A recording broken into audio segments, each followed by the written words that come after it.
तर आजचं वातावरण एवढं खतरनाक होतं की तुम्हाला काय सांगतो. मस्त थंड थंड गार होतं आणि ढगाळ वातावरण होतं. त्याच्यानंतर एक बर्थडे पार्टी आली. ते म्हणे दादा आम्हाला सजून वगैरे दे म्हणे, बलून वगैरे लावून. म्हटलं ठीक आहे, एसी वेसी बड्यापैकी लावून दिला. त्याच्यानंतर मी 6 वाजता आईला घ्यायला चालला गेलो.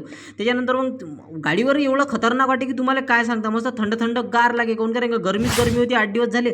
त्याच्यानंतर घरी आल्यावर मी उचलला 2चा कलदार आणि त्याच्यानंतर मी कॉफी आणायला गेलो. ते बी कोणती नेसलेची.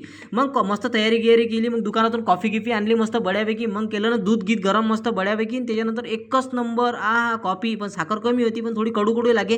मग त्याच्यानंतर आईनं बनवलं ना मस्त बड्यापैकी गरम गरम पास्ता. मग मी म्हटलं जॉबवर जाता जाता पहिले आरडीचे पैसे नेऊन द्या म्हटलं, 500 रुपये.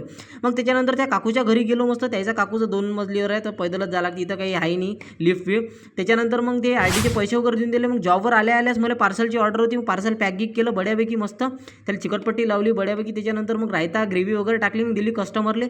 त्याच्यानंतर कस्टमर काही नव्हते, तर आम्ही आमचे येडेचाले चालू होते. त्याच्यानंतर आम्ही विचार करू का हे झालं ते फवारा निघून राहिला, त्याच्याचं काय म्हटलं, कसं काय निघत असं म्हटलं. त्याचा विचार करत बसलो आम्ही दोघं जण. मग म्हटलं ते जाऊ द्या म्हटलं. मग हा इकडे पाहूनच घ्या, गाण्या चेंजेस करू राहिले, एकही गाणं आवडून नव्हतं राहिलं. भेटू मग नंतरच्या ब्लॉगमध्ये.